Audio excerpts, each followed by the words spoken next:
pagar, lo cual es obvio. O sea, no se sabe qué carajo pasa con el tema del gas, falta que te llegue una boleta que diga, no pague esta factura, se la mandamos al pedo, directamente. Durante mucho tiempo te mostramos en este programa empleados de aerolíneas diciendo que tenían que garpar a la cámpora para poder laburar, ¿te acordás? Que pagaban el 5% de su sueldo y que obviamente si se oponían los echaban. Hubo testimonios a cámara de un par de ellos en ese tiempo, ahora volvieron a aparecer y parece que la guita era para la campaña de Recalde. Poner guita para la campaña de Recalde era más al pedo que pagarle a Alicia Kirchner la inscripción para Miss Universo, más o menos. Pero bueno, era guita que le obligaban a poner. Aparecieron nuevos casos y Recalde sigue diciendo que el pago era voluntario. Y se preguntó, ¿en qué gobierno no hubo corrupción? A ver, no sé, Mariano, pero es raro el razonamiento, porque es como si vos dijeras, salgamos a atropellar gente, porque igual hay accidentes. No, no es así. Recalde papá, que es el jefe de la bancada de diputados, sigue insistiendo con los casos aislados. Ya está viejo ese argumento, ¿no? Porque hay miles de casos aislados. Miles de casos aislados no son una excepción, son una regla, ¿ok? Hablando de eso, ¿te acordás que el otro día Maxi Montenegro había hecho la cuenta de cuánta guita se había afanado solo en obra pública? Tenemos una placa que mostraba eso. Mira, el total de obra pública entre 2003 y 2015 fue de 102.000 millones de dólares.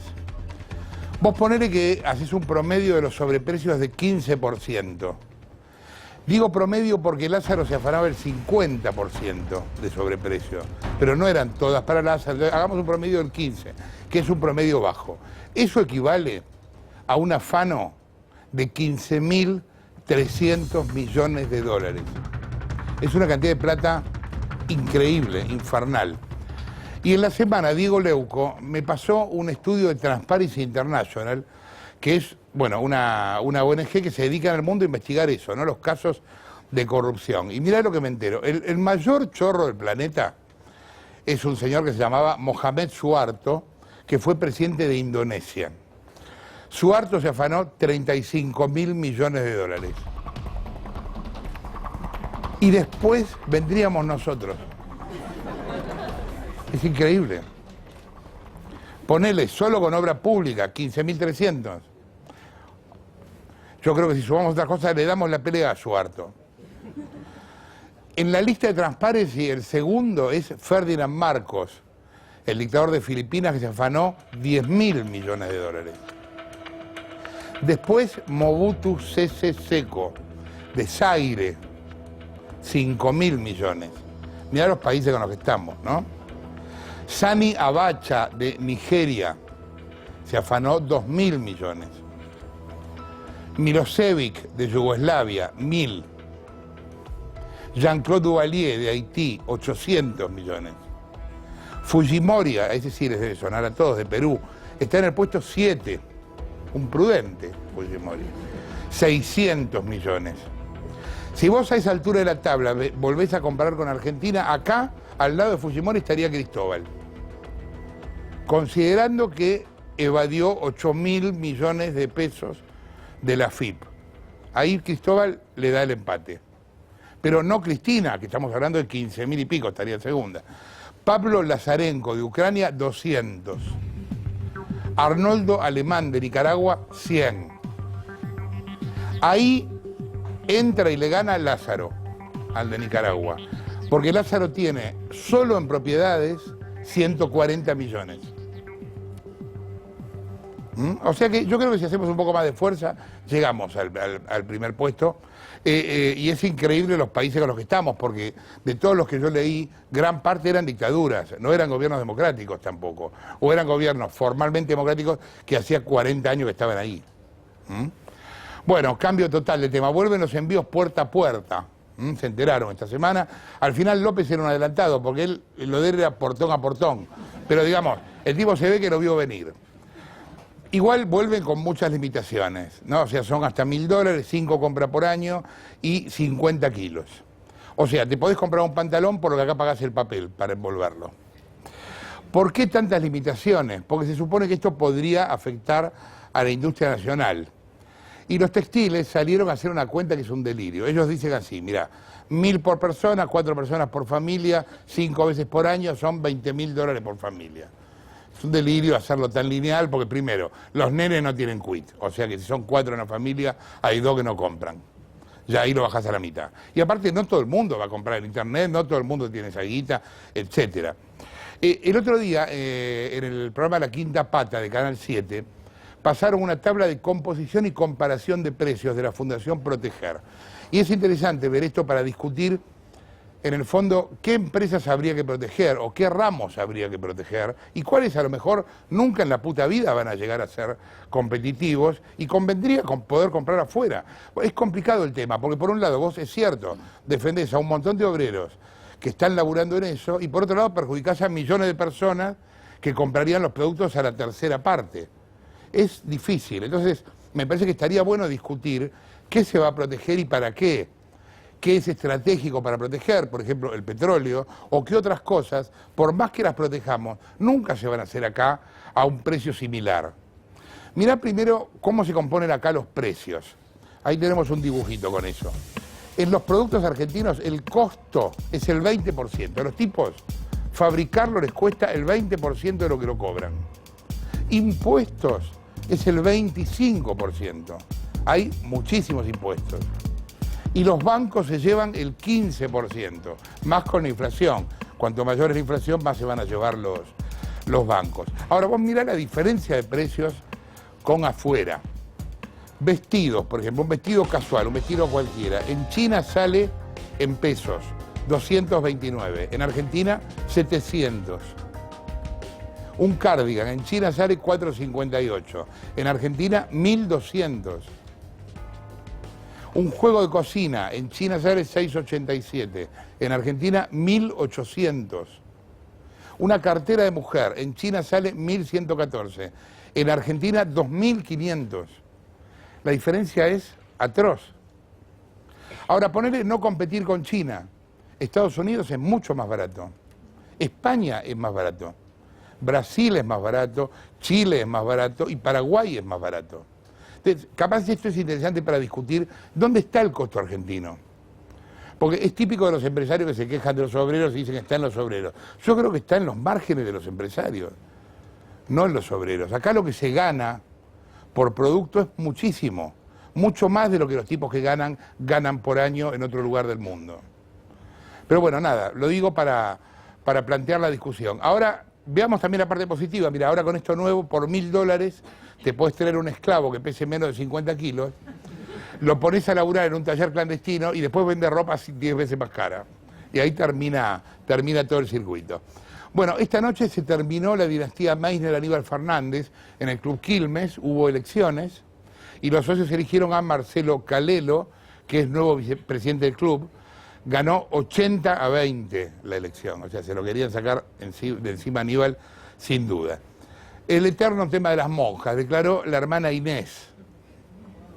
Allanaron el convento y secuestraron 2 celulares, uno del obispo Di Monti. El obispo Di Monti, ya te lo contamos varias veces, era terriblemente trucho, estuvo en un montón de negociados de construcción con los K, y era parte de la relación del convento con De Vido y con otros, ¿no? Bueno, le agarraron el celular de Di Monti, que murió y se ve que lo dejó ahí, y el de la Madre Alba.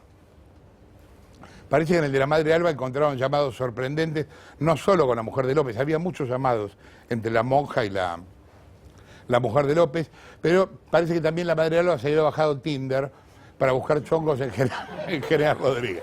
No, eso es una joda. Digo, aclaro que esto es una joda, porque como todo es posible en el convento. Bien, ahora, te digo, por ser monja de clausura, las minas estaban bastante conectadas, ¿no? Porque tenían todo celular, esto, lo otro. Falta la página de Facebook donde estén en Tanga en Aruba y ya estaban completas. Bueno, según una encuesta de la consultora D'Alessio, Irol y Berenstein, 7 de cada 10 argentinos, 7 de cada 10, el 69%, cree que Cristina tiene que estar presa.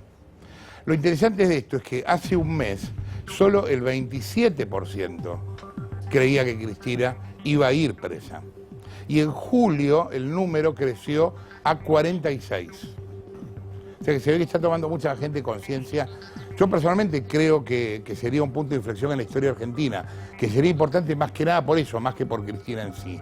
Sería como una manera de decirle a la gente, miren, los buenos van a ser buenos, los malos malos, si alguien hace algo malo va a tener un castigo, digamos, sería importante como mensaje del poder a la gente, ¿no? Hablando de Cris, estuvo en Buenos Aires para un homenaje a Chávez, no sé si vieron, pero cada vez van menos militantes a buscarla a Cristina Aeropar, que es como los parientes que uno tiene en el interior que de golpe empiezan a venir. La primera vez te abrazás, llorás, ya, después cuando vienen cada 2 meses, decís, mira, tomate un Uber y que te vaya a buscar Magoya. Bueno, en el discurso Cristina aclaró que a ella siempre le gustó el humor y que nunca se molestó por eso. Cristina dijo eso, no lo puedo creer. Se ve que se olvidó del caso de Hermenegildo Saba de Clarín, ¿se acuerdan? Cuando le dibujó con una cinta en la boca que le dijo mafioso, mensaje mafioso. Bueno. Después, otra vez Cristina enloqueció en Twitter, donde es raro como Cristina escribe en Twitter, ella habla con ella, ¿no? ¿Viste Cristina? Sí, Cristina. Pero esta vez entró una tercera Cristina. Está peor. Yo vengo diciendo desde tiempo, quítenle Twitter, porque un día nos vamos a arrepentir de que lo tenga. Y después va a ser tarde, porque ya salió. Mira, veamos un cachito de un mensaje del otro día. Primer tuit, dice, ¿tienen un plan para solucionar el fenomenal desbarajuste que armaron con las tarifas de servicios? Eso se pregunta Cristina 1, ¿no? Y Cristina 2 dice, pero sí, parece que tienen un plan. Bueno, la otra le podría haber dicho, ya te dije, boluda, te lo dije antes. Bueno, parece que tienen un plan. ¿Un plan para qué? Para reabrir la denuncia de Nisman contra Cristina. Y ahí aparece otra, que no es Cristina, una tercera, que dice, pero no, CFK. ¿Esa quién es? Yo me perdí ahí. Porque eran, bueno, dice, pero no, CFK, es cierto que hay una feroz persecución judicial en tu contra, pero aquella denuncia no tenía ni pies ni cabeza. Y ahí vuelve Cristina 1 y dice, ah, ¿no me crees? Tendría que decir no me creen, porque eran Cristina 1 y 2. Y ella era la 3. A menos que alguna de las dos no les hable. Eso sería una noticia, ¿no? Que las personalidades de Cristina están peleadas entre sí. Y que Cristina 2 no le habla a Cristina 3. Bueno, perdón por la digresión. Ah, ¿no me crees? Bueno, mirá la nota publicada por el diario oficialista de la Nación en su página 5. Bueno, y así sigue, no voy a leer esto entero. Quítenle el Twitter. Un día nos vamos a arrepentir. Bien, el tema de la semana fue el encuentro Macri-Tinelli, fue un encuentro cordial. Tinelli hizo de cuenta que no le importaba la AFA y Macri hizo de cuenta que no le importó nunca que llevara a Scioli o que lo invitaran bajándose los lienzos. A ver, para resumir mucho, yo escribí una nota ayer sobre el tema, toda la historia dio vergüenza ajena, fue un papelón y ganó Tinelli. Esto me parece que sería un buen resumen. Ahora, esto no termina acá, porque hay previsto una reunión del jurado del Bailando con la Corte Suprema. Jope y el Chato Prada se van a reunir con Marcos Peña y la enana feudal le va a hacer la risa de fondo cuando el gobierno diga que empieza la reactivación. Esto ya se firmó, es un acuerdo. En el encuentro usaron Snapchat. Bueno, es una red social que te permite, tiene una aplicación que te permite cambiar las caras, ¿no? Entonces, uno puso la cara de uno, el otro puso la cara del otro y entre los dos pusieron la cara de reíte que esto nos conviene juntos. Y a partir de esto salió una nueva aplicación que es el Snapchat. Veámoslo. ¿Se te pasó el cuarto de hora? ¿Te persigue la justicia y ya no tenés dónde esconderte? ¿Estás pensando en cambiar tu domicilio a Comodoro Pi? No te preocupes y anda viendo a quién le puedes chorear el Wi-Fi, porque llega Snapchat. La primera aplicación para celulares que te cambia la cara y te hace parecer más bueno que Facundo Arana. Olvídate de pedir prestado un disfraz de monja y bájate Snapchat. Despídete de los baúles que ya pasaron de moda y bájate Snapchat. Y si te gusta llamar a Yusuf y tienes una pequeña tendencia neonazi, en ese caso no te bajes Snapchat, porque es excelente pero no hace milagros. Dale, deja de quemarte los dedos para borrarte las huellas y bájate Snapchat. Apúrate, que si te lo bajas ahora tienes 100 años de perdón. Snapchat, porque no es tan importante ser bueno, lo importante es parecerlo. Bien. De la Rúa opinó sobre el tema y dijo que está muy bien que Franco Macri se haya reunido con Mario Pergolini. Bueno, se viene el Pokémon GO, ya más o menos todos saben de qué se trata. Es una aplicación que te muestra un Pokémon virtual que vos lo tenés que cazar con el celu. O sea, esto en Argentina va a ser el próximo Festival del Chorro. Evidentemente, todo como boludo corriendo con el celular, los tipos van a manotear de a muchos, ya no de a uno. Tino y Gargamusa probaron la versión argentina del Pokémon GO. Mirá. Che, Teno, mirá lo que tengo, el Pokémon GO. ¡Qué bueno! ¿Y qué es el Pokémon GO? Es una aplicación donde el que juega se convierte en maestro Pokémon y tiene que salir a capturarlos por todos lados. ¿Y se gana algo? No, Teno, te dije que son maestros. Che, acá logré bajármelo, pero me parece que es trucho. Mirá, ahí enganchaste algo. ¿Es un Pikachu? No, es Messi con su nuevo look. ¿Vemos qué pasa con el Pokémon GO y sus distintas versiones en la Argentina? Y dale. Mirá qué bueno, che, acá salió el Dipu GO para encontrar a los diputados que se borran del Congreso. Sí, Teno, con un golpe de bola los mandás de nuevo a sesión. Sí, sí. Mira, Teno, al Pikachu Cristina le apuntás y te aparece que es persecución política. Che, la gente está tan entusiasmada con cazar Pokémones que los Pikachu del Tren de la Alegría pidieron custodia policial. Mirá, Alicia acá también juega a encontrar monstruitos. Otros la encuentran a ella y también suman puntos. Mira, Teno, Macri utiliza el Argen Go a ver si definitivamente le encuentra el rumbo al país. Mirá, la Federal sacó el PoliGo. Así los canas que están todo el día mandando mensajitos pueden ver a los chorros sin levantar la cabeza.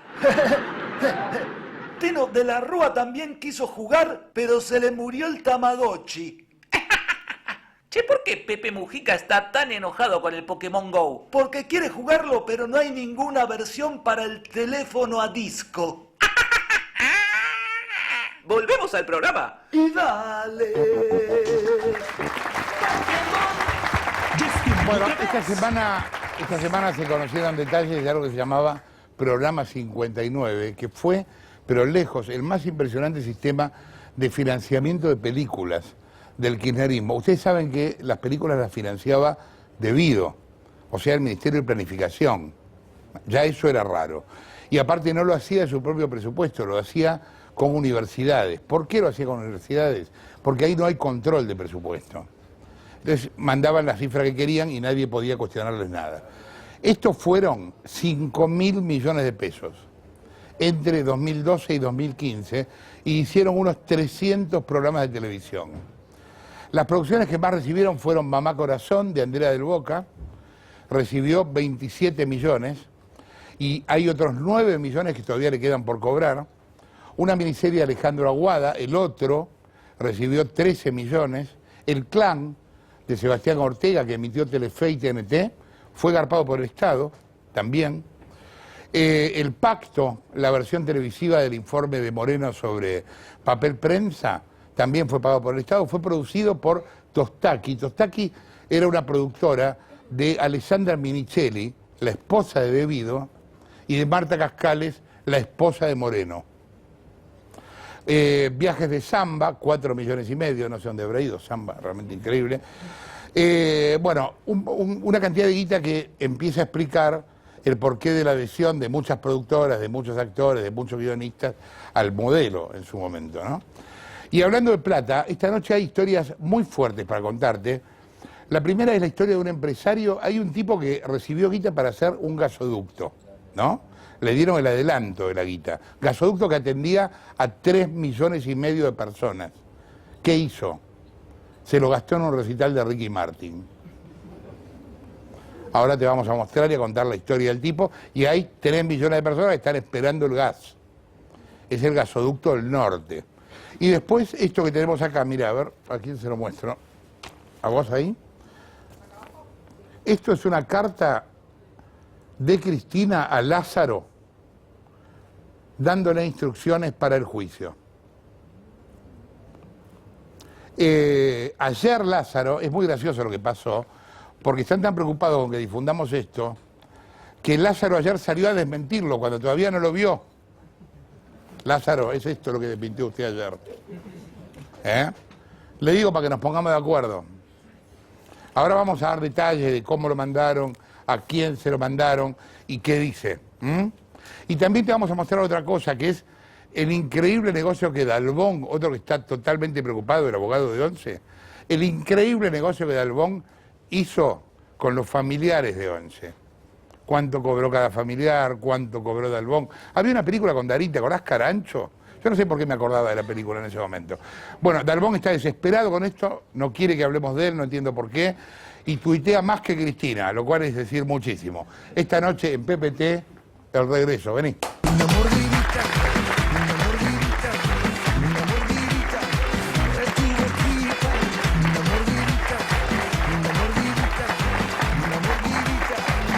A ver,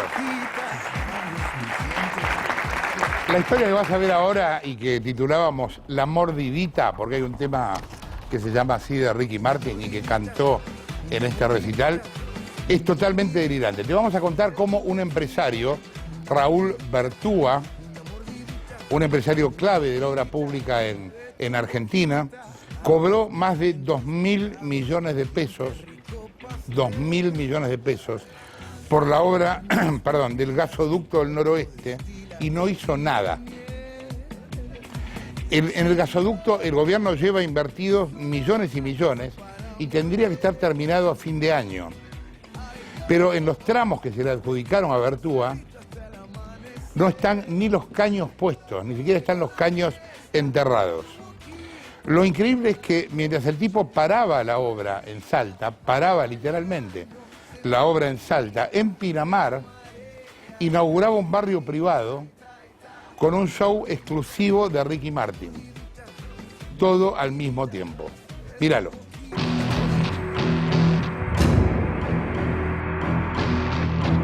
El gasoducto del noroeste es la obra pública más grande del país. Son 1.500 kilómetros de caños que deberían unir el gasoducto Juana Azurduy, que viene de Bolivia, con la provincia de Santa Fe.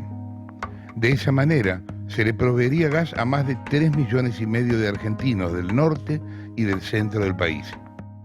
Ahora, el Gobierno Nacional, a través del Ministerio de Planificación Federal, hace posible un nuevo desafío. El gasoducto del noreste argentino. Una obra de la que estamos orgullosos.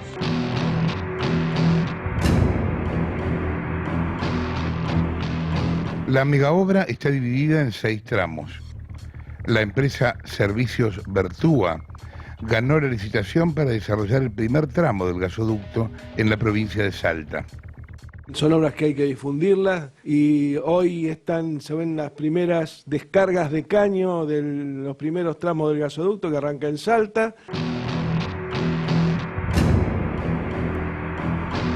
Raúl Bertúa es un empresario rionegrino con llegada directa al círculo rojo del exministro de Planificación, Julio De Vido. Bertúa tenía diálogo preferencial con el secretario privado, José María Olazagasti, pero también con Roberto Barata y con el exsecretario de Obras Públicas, el bolsero José López. Además, Bertúa, para adjudicarse otro de los tramos del gasoducto del noroeste, se asoció temporalmente con la constructora JCR, que pertenece a la familia Relats, socios de los Kirchner en la administración de hoteles e involucrados en la causa Otesur. Y el empresario Raúl Bertúa y a su hija la conocí en el 2005-2006 en Casa de Gobierno, justamente por una reunión que habíamos tenido por el lanzamiento del Juana Azurduy. Y tuve la posibilidad de conocerlo, ¿no? Y nos llamaron y dice, ellos van a ir a trabajar al norte, dice. Así que trátenlos bien, dice. O sea, el funcionario De Vido le dijo sí, que lo a los trabajadores, trátenlo bien al empresario. Exactamente. ¿Cristina estaba con Bertúa en la reunión? Sí, sí. ¿Y cómo se manejaba ello con Cristina? Chanchos amigos.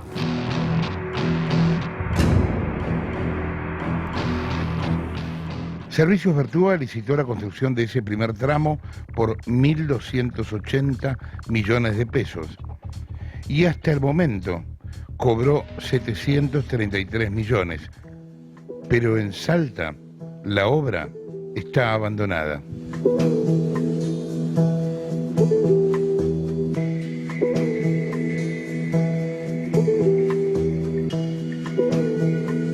En el medio del monte, en el Chaco salteño, Mico está caminando sobre cientos de millones de pesos. No hay una bóveda, ni una caja fuerte enterrada. Se trata de los restos de otro monumental negocio de la década K.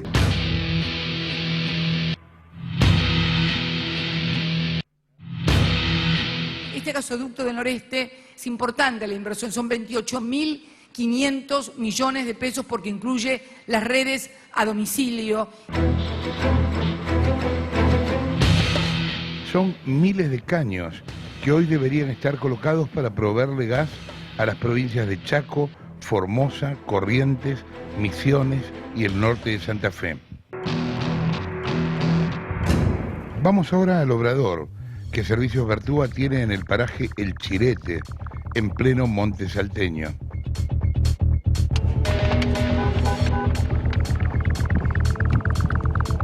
En el camino nos encontramos con una parte de la obra que la empresa dejó abandonada. Fíjate, esto que ves es lo que en la jerga se conoce como la pista, un desmarezado de 20 metros de ancho por los 236 kilómetros que mide el primer tramo del gasoducto. Por acá tendrían que pasar los caños entregados a Vertúa. Cuando llegamos al obrador nos encontramos con Enrique Toledo. Él vive en un tráiler, sin luz, en condiciones muy precarias y subsiste literalmente de la caza y de la pesca. Es el único encargado de custodiar lo que la empresa Vertúa dejó abandonado hace 7 meses. Ahora está a cargo de qué acá. Del campamento, del caño. Sí, pero por servicio Vertúa o... Sí, por servicio Vertúa. ¿Sí? Sí. ¿Y no van a volver? No sé, mire, eso no sé nada yo. De Raúl Vertúa no sabe nada hace tiempo. No, ya hace mucho, en diciembre sí, no ahí ya. más. ¿Y usted está, entonces está solo acá? Solito. Yo hago juego, estoy por acá y... ¿Hace fuego y se queda la noche en todo claro, esto? Cuidado, que no venga nadie a llevar los caños. Por estas soldaduras, en Arsa le pagó el 70% del trabajo. Hoy son millones de dólares que están abandonados en medio de la selva. Cada caño de 24 pulgadas y de casi 13 metros de largo cuesta $8.000. Son caños especiales y sin costura que la contratista en Arsa le entregó a Vertúa para la construcción del primer tramo del gasoducto.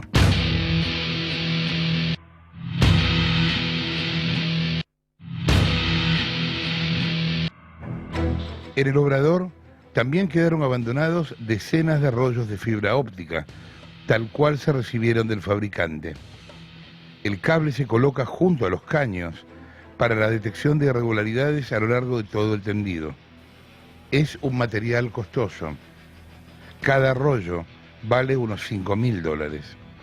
Todo, absolutamente todo, está custodiado por un solo hombre, el señor Toledo, que se prepara para ir a cazar vizcachas para almorzar.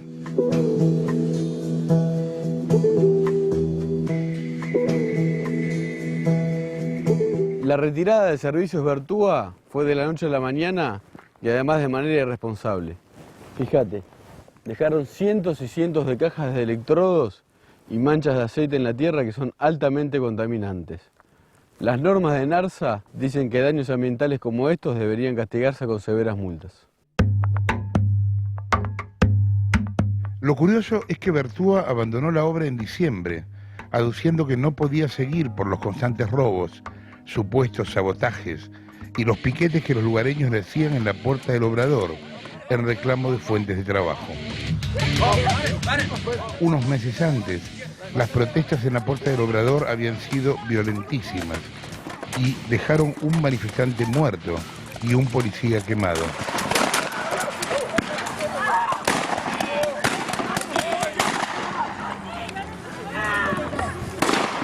Para esa fecha, la empresa ya se había asegurado el adelanto de obra y el cobro de más de 700 millones de pesos por trabajos que ni siquiera estaban realizados.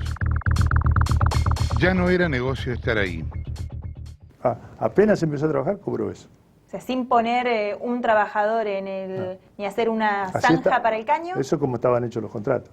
9 equipos de trabajo para la construcción de este gasoducto. Sí. ¿Hay algún otro que haya tenido tantos inconvenientes, problemáticas como los que presentó Bertúa? No. ¿Y reclamos de dinero que falta o de insolvencia? No de esa magnitud.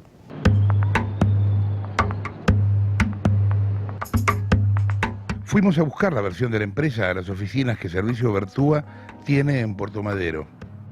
Realmente fue una obra muy atípica, que se salió de cualquier situación que uno pudiera imaginar. A nosotros nos sabotearon el gasoducto. ¿Quién? ¿Qué quiere decir eso? ¿Quién? Bueno, que investiga la justicia. ¿Quién?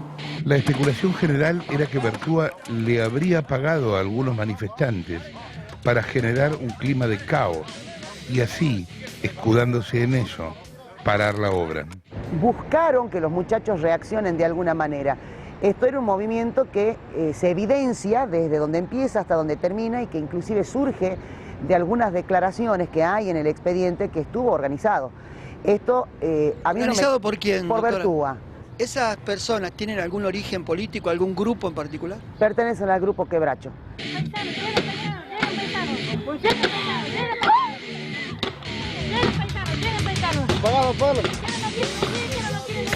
Es más, nadie los ve ingresar a los muchachos de Quebracho, es decir, ya estaban dentro de la empresa. Los que ponían la plata ahí era la gente de Bertúa. A mí no me cabe duda. ¿Le pagaron a Quebracho para que vaya a hacer lío a Salta? No. Perfecto. Muy amables, ¿eh? Gracias. De esa manera, Bertúa podría mudar todo el equipamiento a Formosa para arrancar con el tercer tramo del gasoducto, por el que ya había cobrado otros 600 millones de pesos por adelantado. Estamos en la mitad de la obra y nos encontramos con Osvaldo Núñez. Núñez fue el chofer de los soldadores que contrató Bertúa. La imagen es clarísima. Son más de 10.000 caños desfilados, uno atrás del otro, abandonados en el monte y sin soldar. Esto tendría que estar como soldados y unidos los caños. Todos unidos. Pero sí. Primero sacaron toda la Por selva. supuesto, todo se hace el desmonte y bueno, y acá estamos en la PK 153, o sea que tenemos 153 kilómetros de caños. Acá tendría que estar la zanja y el sanción está, ¿vos lo ves?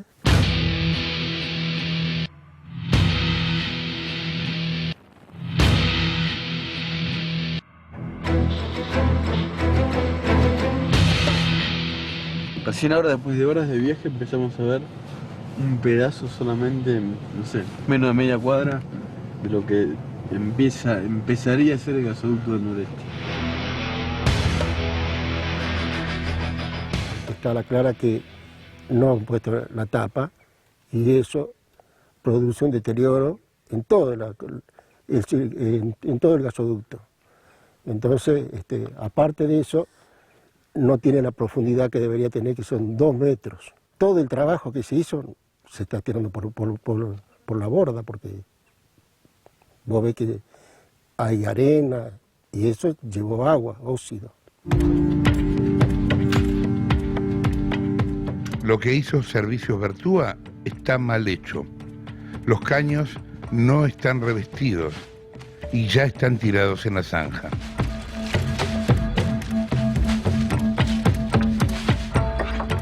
Fíjate, este caño tiene una leyenda que dice no revestir, hacer prueba de tinta. ¿Qué quiere decir eso? Que se detectó una fisura y recomiendan hacerle una prueba y repararlo con urgencia. ¿Se puede bajar el caño sin revestir? No. No. ¿Por qué el caño bajado sin revestir?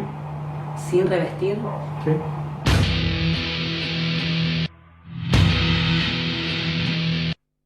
Llegamos al kilómetro cero. Aquí es donde se debería conectar el caño que trae el gas boliviano con el gasoducto del noroeste. Una obra monumental que hoy concreta la presidenta Cristina Fernández de Kirchner. Cristina Kirchner y Evío nos prometieron que iban a hacer un gran gasoducto desde Bolivia a las provincias del noreste para llevar gas. Mirá dónde estamos, en el kilómetro cero. Acá tendría que entrar el gas boliviano para llevarlo a la Argentina. Mirá lo que hay. Un caño tapado por arena. Es la conexión, ¿no? ¿Cómo decirle? Es el arma fundamental para llevar el gas a todo el noroeste. Claro, y si no tenemos ese tramo, lamentablemente tampoco va a ser el transporte del gas, ¿no? Acordémonos que para el 2017 tendríamos que tener 27.7 millones de metros cúbicos por día, lo cual hoy no lo tenemos, ¿no?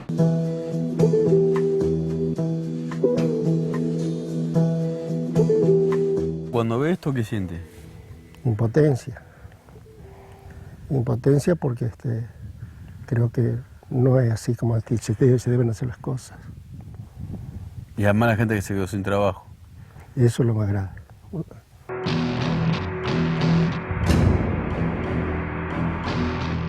En medio de un fuerte reclamo salarial, Servicio Vertúa abandonó oficialmente el gasoducto en los primeros días de diciembre del año pasado. ¿Y cuándo se fueron todos?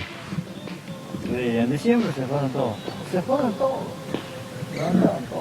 Reiteramos el corte en la 9 de julio, Avenida de Mayo. El reclamo de los ex empleados se sigue viendo por estos días, con cortes en la avenida 9 de julio. Nos dirigimos aquí a la capital federal para prácticamente exigir los laburos que quedaron inconclusos, los laburos que quedaron parados, cesaron desde el mes de diciembre del año pasado, como por ejemplo el gasoducto NEA, que estaba a cargo de la empresa Vertúa.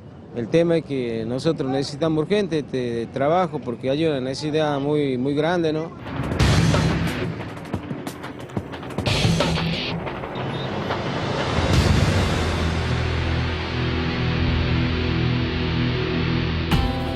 Yo tengo una historia. Apareciste en el camino como un regalo, algo divino, justo en el momento. El 11 de diciembre último, Vertúa inauguró el megacomplejo inmobiliario de Villarrobles, en Pinamar. Y para el evento contrató a Ricky Martin. Esa noche hubo una canción que se robó todos los aplausos. Una mordidita, una mordidita, una mordidita. Mientras Raúl Vertúa no conseguía continuar ni concluir la obra del gasoducto del noreste en Salta, acá en la ruta 11, kilómetro 374, desarrollaba un mega emprendimiento inmobiliario, Villarrobles. Está apenas a unos 15 minutos de la ciudad de Pinamar y lo vamos a ir a conocer. Una mordidita, una mordidita. Este emprendimiento con fondos de dudosa procedencia que se ha construido dentro del Partido de la Costa, que no está autorizado a ser un barrio privado, pero actúa como tal, no hay ingreso para quienes no tengan una propiedad dentro del predio, cuando es una localidad que debería ser de libre acceso público, ¿no?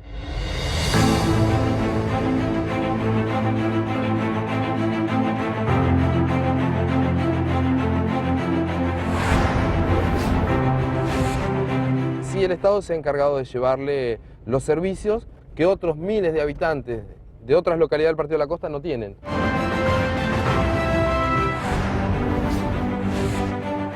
Es majestuoso el proyecto entiende que va a poder llegar 200 metros dentro del mar, que vas a pasar con tu vehículo y que vas a volver a ingresar al continente. Esta es la publicidad que hace el emprendimiento millonario, que no se condice con el lugar geográfico donde estamos. Es un emprendimiento para otro lugar del mundo, para otros valores inmobiliarios.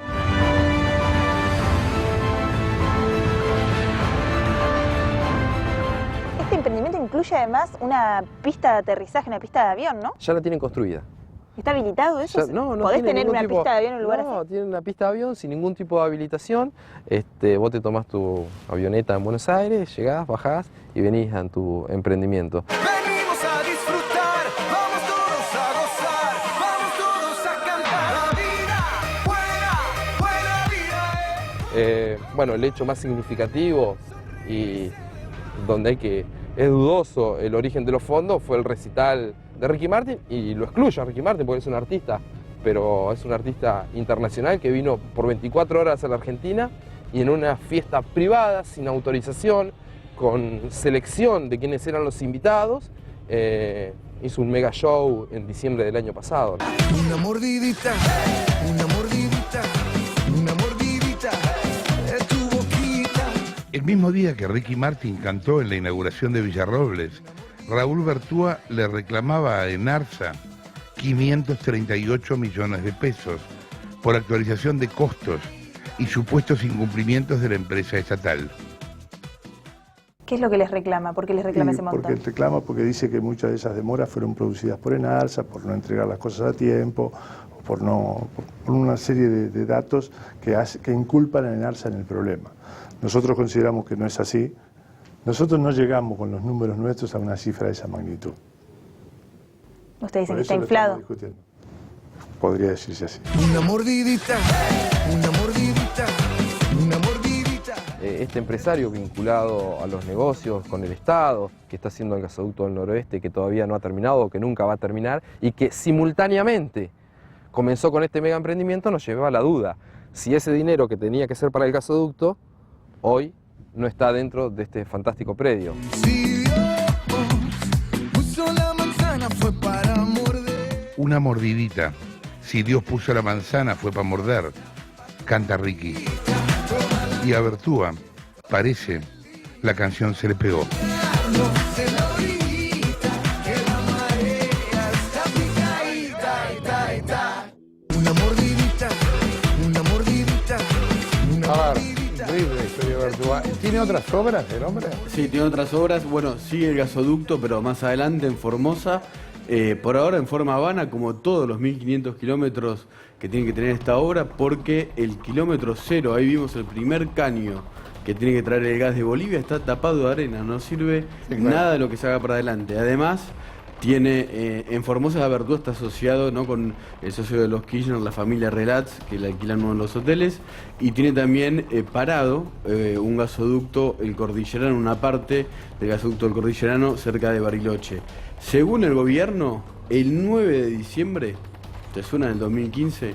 Un día antes de que se vayan de Vido y Cristina, Pidió más plata. pidió más plata, 538 millones de pesos, perdón, por días improductivos, dijo el señor Bertúa, y anunció ese 9 de diciembre que se iba de la obra. El 11 sonó la mordidita en Villarrobles.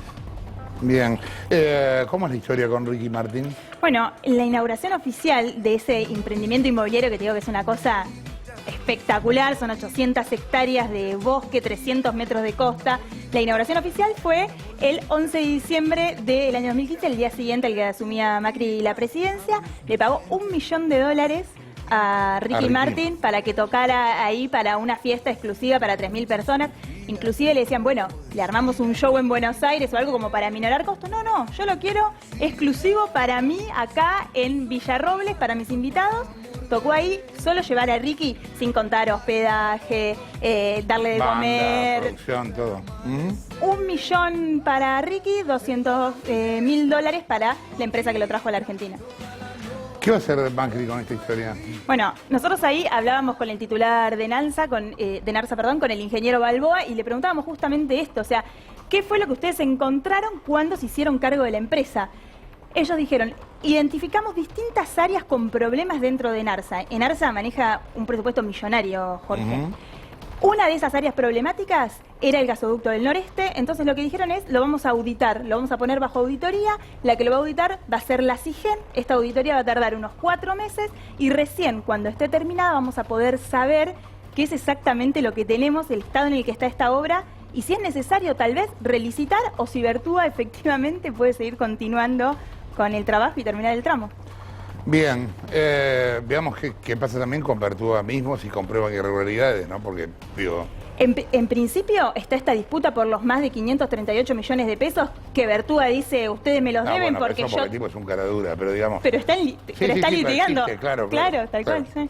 A ver, acabas de ver cómo algunos empresarios se llenan de guita y aprovechan para hacer otras inversiones, ¿no? El gasoducto del Noreste sigue parado Y el problema, más allá del afano de Bertúa o que se probará respecto a ese tema, el problema es la cantidad de gente que está sin gas. Porque para algo era este gasoducto, se lo está esperando desde el 2003. Veías por ahí el anuncio de que tiene debido, hablando como si estuviera terminado, y veías las imágenes que logró Nico, ¿no?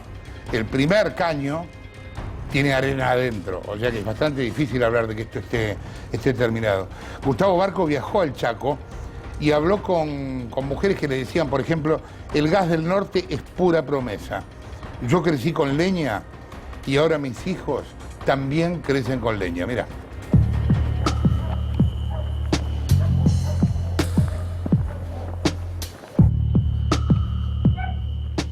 Estamos en el barrio Los Teros, a solo 200 metros detrás del nuevo shopping de Resistencia, en la capital del Chaco. Hola chicos. Hola. ¿Qué tal? ¿Qué oscuro que está acá? Sí. ¿Acá cómo hacen con el gas?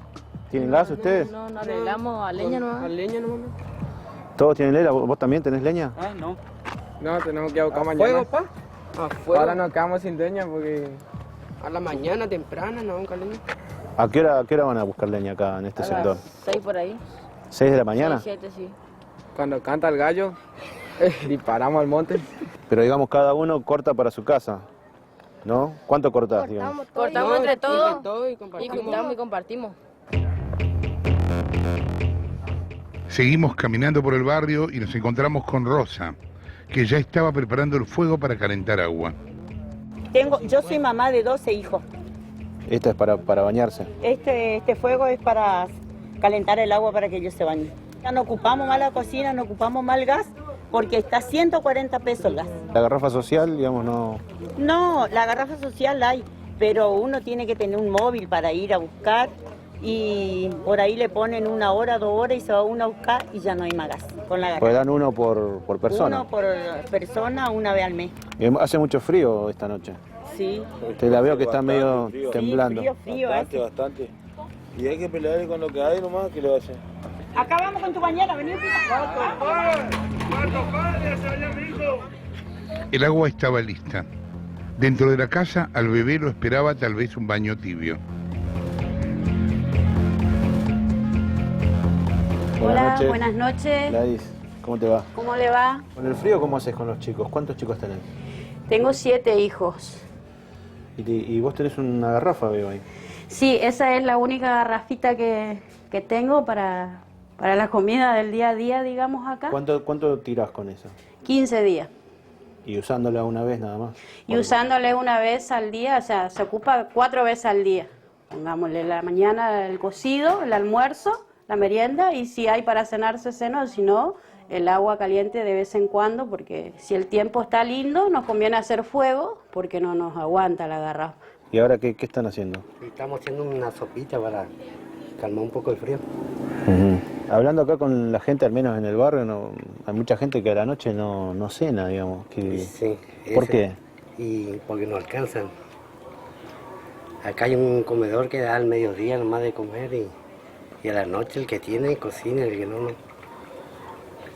¿Te pasó a vos alguna vez de no tener para los chicos? Sí. ¿Y qué haces en ese momento? Y con un cocido. ¿Mate cocido? Un mate cocido. Unas tortas fritas. ¿Con eso? Con eso pasan al otro día. Es el día a día.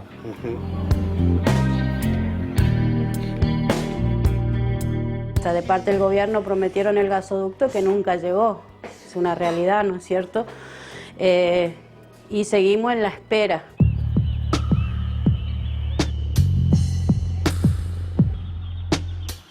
¿Y qué haces con el machete? Y con este me voy a buscar leña. ¿Acá todos hacen lo mismo? Todo lo mismo, como vos ves, mirá, donde vos mires, son todos gente humilde, chapa de cartones, que tienen materiales porque le costó y tardó mucho nomás. Con Nico y los chicos que nos encontramos anoche, fuimos a buscar la leña diaria. No fue un camino fácil.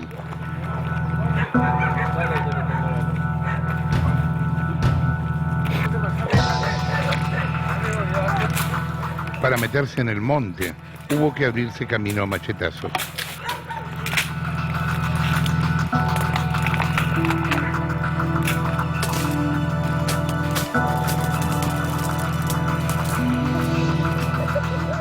Es muy duro todo esto. Es la realidad de la gente de este lado. Es la realidad del día a día. ¿Acá vas a cortar allá? Sí, eso se le tumba.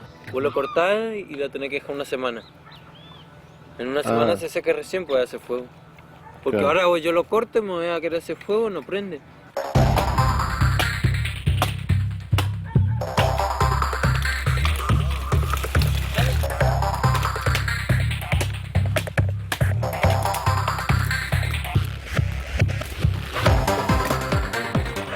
Estamos a las afueras de Resistencia, al lado de la Ruta 11 se encuentra este centro de distribución de gas envasado. Hasta aquí llegan de más de 50 kilómetros a la redonda para conseguir una garrafa. ¿Vienen siempre a comprar la garrafa acá? Sí, siempre venimos a comprar. ¿Cuánto hoy cuesta? No hay tanta cola, 80 pesos. Ah, ¿no hay tanta cola hoy? No. ¿Hasta dónde suele llegar la cola? Como 50 metros para allá. 80, señora. Pero se decía que iba a haber, que iba a venir gas natural. Vamos a esperar ¿Cuánto más? lo que Dios diga. ¿Vino de muy lejos, maestro? ¿Qué vas a ir? ¿Y es lejos de acá? ¿Cuántos kilómetros? 60. ¿60 kilómetros por una Sí. garrafa?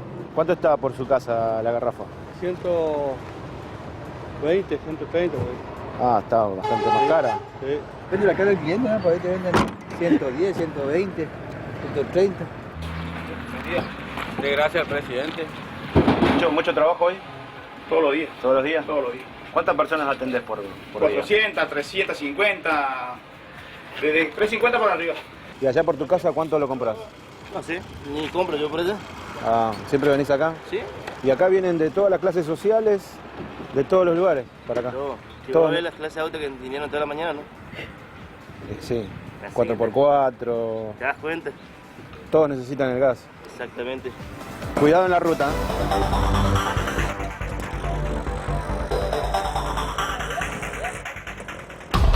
Bien, ahí veías la otra cara de Ricky Martin. De Ricky Martin, Pinamar, Barrio Privado, Vertúa, Sociedad con Relats. De toda esta historia de un gasoducto que parecía terminado y que en verdad está lleno de arena donde empieza directamente. Cambio total de tema. A 10 días de la detención de Lázaro, Daniel Álvarez, secretario privado de Cristina y en su momento de Néstor también, llegó a la casa de uno de los hijos de Báez con esta carta que ves acá. Una carta escrita por un asistente de Cristina, donde Cristina le da sugerencias de cómo manejar el proceso a Báez. Se la entrega a uno de los hijos con la idea de que esto le llegue al padre. Ustedes saben, y si no saben se lo contamos ahora, que hay una división que no es solo respecto de la conducta judicial, sino tiene que ver con posiciones frente al proceso entre Báez y sus hijos. Báez tiene un hijo, Martín, que es el que aparece en la gran mayoría de las empresas. Es como el hijo obediencia de vida de Báez, el chico que hacía todo lo que el padre le pedía, y tiene otros 3 hijos, que tienen un vínculo, uno de ellos bastante incierto y los otros 2 casi ninguno, con las empresas del padre fuera de algunos trámites menores. La mujer de Báez directamente ni aparece en toda esta historia, es como que está viendo esa historia por la tele. Esta actitud deriva de varios pensamientos de cada uno de ellos respecto a qué hacer. Báez le dice a quien quiere escuchar que en 2 años sale. Increíble, ¿no? Que crea eso. Pero bueno, lo convencieron de eso. Los dos bandos, para llamarlo de algún modo, quieren recusar al juez por motivos distintos. Los hijos saben que el juez hizo todo lo posible por defender a Cristina en esto y saben que esta historia llega a Cristina. Báez también lo sabe, pero Báez no quiere, comillas, decepcionar a su amigo. Cuando habla de su amigo, habla de Néstor, el que está al lado del satélite. Es muy difícil que Báez declare como arrepentido, o por lo menos eso parece, y en el medio de esto los hijos especulan con respecto a qué posición tomar frente al asunto. Esta carta le llega a uno de los hijos de Báez Y el hecho de que yo comentara en la radio el viernes, en el pase con Longobardi, bueno, con Willy Cohen en este caso, porque Marcelo está afuera, que íbamos a hablar de la carta, desató tal despelote en la familia Báez que hizo que el propio Lázaro saliera a desmentir la carta antes de conocerla. Lázaro, desmiéntanos de ahora en más, no un día antes, porque usted no sabe qué vamos a mostrar. Y es muy difícil desmentir algo cuyo contenido desconoce. A menos que todo esto sea tan real que le provoque a usted una serie de molestias. Me dicen que ya ahora va a cambiar de abogado, Lázaro. No sé si la decisión tuvo que ver con que esto se conozca.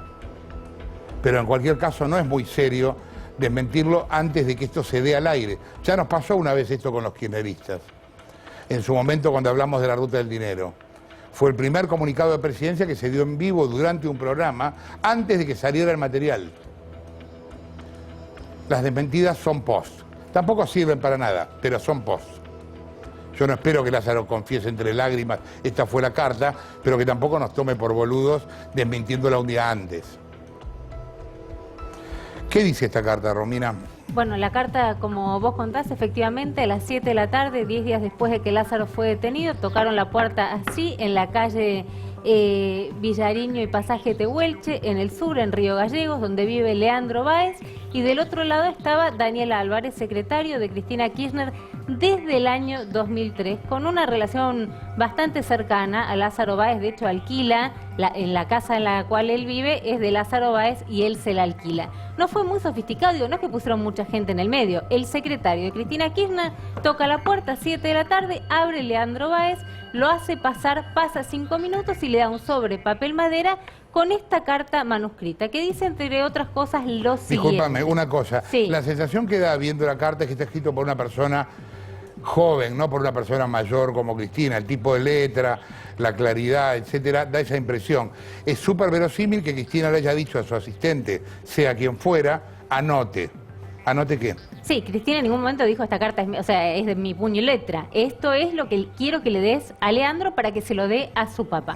Dice textual en esta carta, pregunta, ¿los abogados tienen relación con este uso? Y además le dice Álvarez a Leandro, cualquier cosa que tu papá nos quiera decir, que me usen a mí y yo se lo hago saber a Cristina. Y esto es llamativo porque Cristina conoce a los abogados de Lázaro Báez. De hecho, en algún momento hubo dudas respecto de si no fue la propia Cristina quien los recomendó, porque están muy cercanos a nada más y nada menos que Eugenio Zaffaroni. Pero bueno, a ella le preocupa este uso. Dice, ¿los abogados tienen relación con este Perdón, uso? para que no pase, los abogados de Báez son cercanos a Zaffaroni. Los dos. Los dos, tanto Rubinovich como Rafael Salari, los dos muy cercanos a el ex juez de la Corte, Eugenio Zaffaroni. Cristina dice, en la carta que le hace llegar, tanto escrita como por Cristina o por Daniel Álvarez, dice lo siguiente.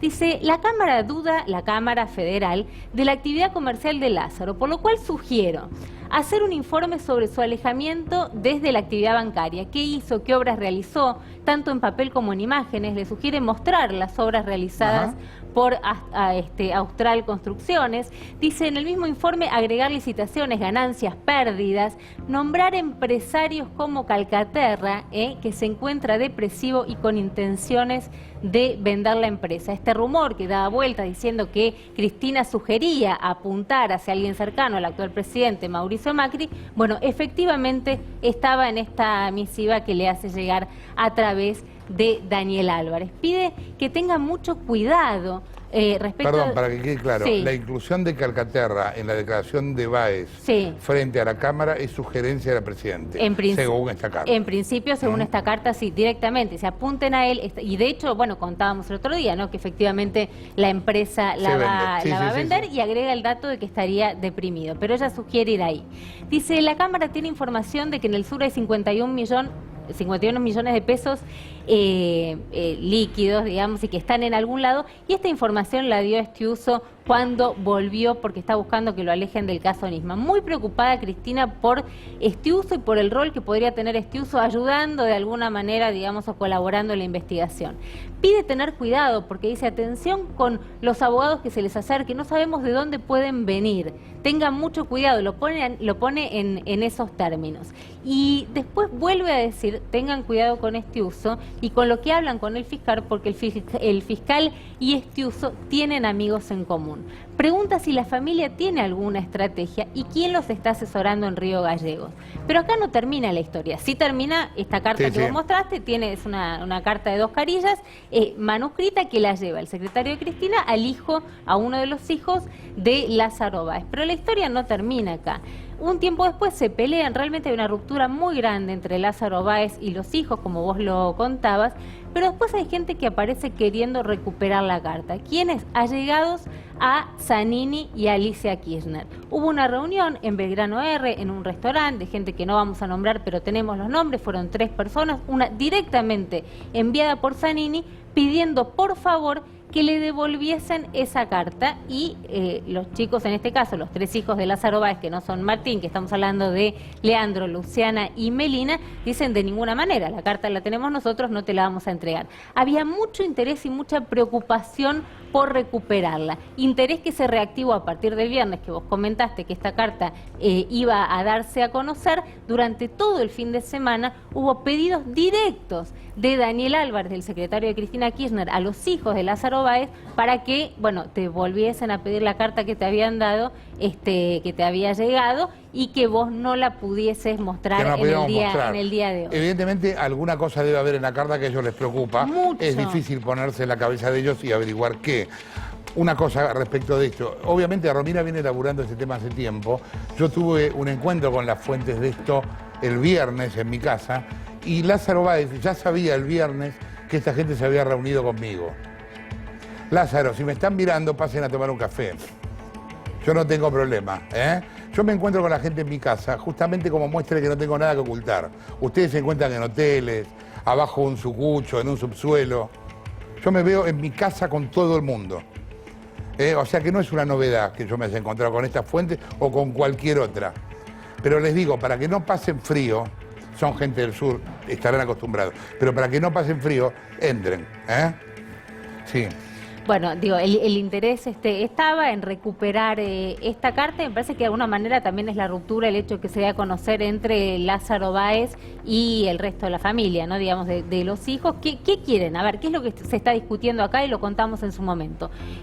Lo que le están diciendo los hijos es, Lázaro, somos tus hijos, habla, tirá para arriba, apuntá a Cristina Kirchner, porque nosotros estamos siendo rehenes de Casanelo. Acá el gran problema es el juez Sebastián Casanelo. Somos rehenes, fuimos citados a una indagatoria por unas supuestas cuentas que tenemos afuera de una información que todavía no llegó. La UIF dice que la tiene, pero no la mandó Suiza, no la mandó... O sea, esas cuentas y esos movimientos de cuentas, la verdad que no están. Somos rehenes del juez. Te pedimos, por favor, que apuntes hacia arriba y que nos saques de esta situación. Y Lázaro Báez, tal como vos decías, se mantiene en esta lealtad que es muy difícil de comprender hasta ahora, con su amigo. Él dice, es la mujer de mi amigo, son los hijos, cuando se refiere a Florencia y a Máximo, son los hijos de mi amigo, y yo esa lealtad no la voy a quebrar. Bueno, los hijos de Lázaro Báez, que no son Martín y que no están, digamos, complicados judicialmente tanto como Martín en la causa, dicen, bueno, terminemos con esta historia. Recordemos que el martes se reúne la Cámara, tanto Fará como Irursun, para resolver qué es lo que hacen con la recusación. O sea que es un día muy importante el martes que viene, y tanto Lázaro Báez detenido como los hijos que están en el sur están todos mirando a ver qué es lo que la Cámara va a hacer y si van a seguir tomando medidas para probar si Casanelo estuvo o no estuvo en una reunión con Cristina Kirchner en Olivos. ¿Por qué? Porque van a citar... Hay tantos lugares donde puede haber estado Casanelo en una reunión con Cristina sin ir... Primero, hay miles de lugares en Olivos donde podés entrar sin que te graben. Si no, como entraban las chicas Menem en la época de... No creo que las entrara por las cámaras, ¿no? Pero aparte de eso, hay 1000 lugares. De hecho, ¿quién fue? Pérez Corradi, que habló de un de un departamento lugar ahí en Libertador. en el 1700 de la avenida Libertador, donde dice que se reunía, digamos, la presidenta con algunos magistrados cuando tenían que tener algún tipo de reunión. Pero el martes es un día clave. Bueno, hoy se conoce esta carta y es la ruptura, digamos, entre los hijos y Lázaro Báez, que gritaba, ¿no?, desde Ezeiza, esa carta es mía. Lázaro Báez nunca llegó a leerla, sí supo del contenido, le hicieron un pequeño resumen del contenido, pero nunca se la mandaron. No. Bien, se la damos nosotros, Lázaro. Es así. Si quiere el original, pídalo, nosotros se lo mandamos. Fin de semana ajetreado, porque todo el mundo andaba puteándonos. Dalbón estaba completamente brotado, no un poco brotado. ¿Es medio maleducado Dalbón, o me parece a mí? Es un estilo. Dalbón es el abogado de Cristina Fernández de Kirchner, que tuvo un rol muy importante en ONCE. Y se enteró que estábamos averiguando quién era él, cuál era su trayectoria, viendo documentos, y te empezó a decir de todo a vos. De todo, pero mal. Ahora vamos a verlos. Ahora vamos a ver los tweets. ¿Te acordás de una película que dirigió Trapero, que protagonizó Darín? Cuenta la historia de un abogado carancho que se arrepiente al final, en un momento de la película, de lo que hace. Y hay dos escenas que en un minuto te cuentan el modus operando caranchus. Mirá.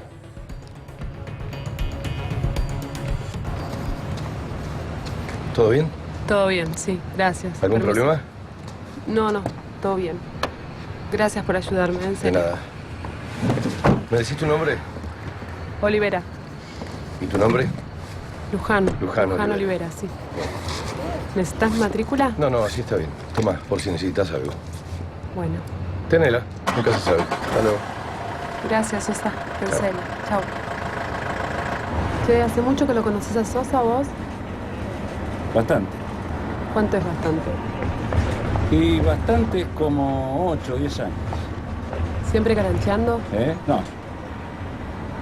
No, el loco empezó a hacer esto cuando le sacaron la matrícula. Empezó a trabajar para los putos culo rotos estos de la fundación. Primero te da 2 gambas por el dato. Y si el caso es bueno, después te da 300 más. ¿Y los clientes que vos le das cobran? Los garcan un poco, ¿viste? Pero cobran. Imagínate que los tienen obra social, no tienen trabajo, no tienen una mierda.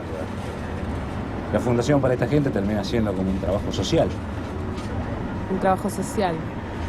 Sí, trabajo social, sí. Y vos imaginate un tipo de esto tirado abajo un bondi a las 4 de la mañana con todos los huesos rotos. ¿Qué es lo mejor que le puede pasar? Que caiga un carancho de esto con ganas de romperle bien el ojete a las aseguradoras. Choque de colectivos. La compañía pagó 270.000 pesos. Él recibió 30. Delia Ortega. Estaba embarazada cuando el auto la levantó en la senda peatonal. Me acuerdo perfectamente. Pagaron 150, ella recibió 25. Rodrigo Suárez. Accidente de moto. Pagaron 80, recibió 11. Martín Prieto y su familia, ¿te acordás? Pagaron 112.000. Él recibió 35. ¿Sigo? ¿Qué sos, la voz de mi conciencia? No, tengo todos los teléfonos, boludo. Tengo todas las copias de las actas de acuerdo. Si quiero, hago que te presenten una demanda por semana, te vuelvo loco. Bien, la amenaza de Darín se repitió en Twitter como por arte de magia. Se trasladó, salió de la película y mirá los tweets de Dalbón a mí. ¿Te los tenés ahí para mostrarlos en pantalla? Me amenazás, Jorge, con hacerme un informe. Yo no amenacé, Dalbón. Dije que lo íbamos a hacer. Amenazar quiere decir, Dalbón, ojo que te hago un informe. No dije ojo, Dalbón. Lo dije derecho. No amenacé, yo no amenazo. Bueno, para mí es un agasajo, bla, bla, bla. Otro, usá tu aire, difamá, viniendo de vos es un halago. No arrugues el miércoles. Porque el miércoles hay una audiencia con Aníbal Fernández. Yo dije en la conciliación que iba a ir a juicio derecho, que no quiero conciliar nada con Aníbal. Bueno, otro. Ya me llamaron para parar el informe. ¿Quién me llamó para parar el informe? De datos. Díganos quién, el teléfono del que llamó, la hora. Haga una denuncia, porque eso sería una extorsión. No diga ya me llamaron así. Si tuvieras huevos, bla, bla, bla, bueno, se los mostraría, pero me da no sé qué. Entrevistame mano a mano, yo con el informe de tu vida, vos hacés difamar granel, yo me haré un picnic con tu patrimonio que no justificás, bla, bla, bla. Sé cuál es tu debilidad. Wow. ¿Saltará que soy travesti? La cagada de eso, Dalbón, que yo travesti muero virgen, ¿me entiendes? ¿Pero quién me va a agarchar travesti? Bueno, no te tengo miedo, me das lástima. Y pone el signo de libras. Nunca tuve libras, mire qué curioso. Difícilmente tenga los huevos de hablar, bueno. etcétera, etcétera. Dalbón. Bueno, dos o tres cosas. Primero, Dalbón no es un tipo importante, es un personaje realmente bastante menor. ¿Por qué Dalbón es importante hoy? Porque Cristina Fernández de Kirchner lo eligió como abogado. Es una muestra de lo bajo que cayó Cristina. Bueno, yo lo tomaría así. Justamente, la pregunta que vos decís, como una persona expresidenta de la Nación, que tiene una retórica tan, no sé, guevarista, si querés decir, termina contratando a este personaje. Recién vos veías en la película una narración de cómo funciona un carancho, que en algunas cosas te hace acordar al trabajo de Dalbón. Hay un detalle muy clave, que es cuando el muchacho que maneja la camioneta, que es el enfermero, que es el que, o el chofer de la ambulancia, que es el que le pasa los datos a los caranchos, dice, le pasamos los datos, empezó a trabajar para una fundación. Yo no sé si el guionista lo hizo en referencia a Dalbón, no tengo forma de saberlo, pero la fundación clave o clásica en términos de accidente de tránsito es una fundación de Dalbón. Se llama Familiares y Víctimas de Accidentes de Tránsito. Familiares argentinos y víctimas de accidentes de tránsito. O sea que la idea de estudio jurídico pegado a fundación tiene que ver con Dalbón. Lo segundo que es importante es cuando él dice, tengo todas las actas, tengo todos los preacuerdos, si quiero te demando. Bueno, hay una forma, el material que nosotros vamos a algo del material, porque es una cantidad de material gigantesco que no da para hacer, no sé, 3 programas enteros. Pero cuando empezó la tragedia de Once, Dalbón empieza a crecer por fuera del tema de defender el accidentado de tránsito, etcétera, con una serie de tragedias que tienen que ver con el tren Sarmiento, con TVA. La primera es la tragedia de Flores, ¿te acordás cuando un colectivo 92 pasa por al lado de una barrera baja y se lo come un tren? La segunda es la de Once y la tercera es la de Castelar. En los 3 casos él funciona de la misma manera. Él, en lugar de llevar a juicio oral a la empresa o a funcionarios del Estado, no llega hasta ahí. Se supone que hace arreglos extrajudiciales. Cuando empieza la investigación de la tragedia de Once, una de las medidas que se toman es el allanamiento de TVA. Y en el allanamiento de TVA se sorprende los que investigan la causa que aparece un montón de material sobre Dalbón. Es decir, Dalbón no era la computadora de Dalbón, no era el portafolio de una valija de Dalbón, sino de la gente de TVA.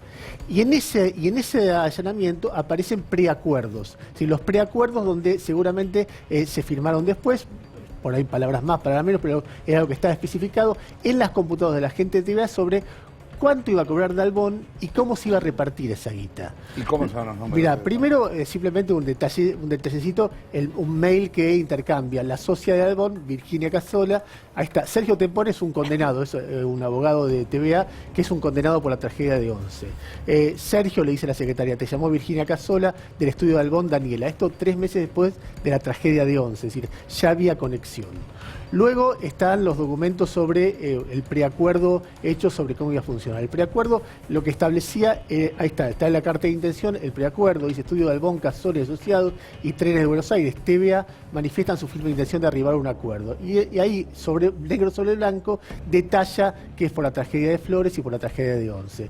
En el siguiente documento detalla cómo se reparte. 2 millones de pesos a distribuir entre los 55 damnificados, da alrededor de 36.000 pesos por persona. Ajá. ¿Cuánto le toca a Dalbón y a su socia? Lo vas a ver en la misma pro.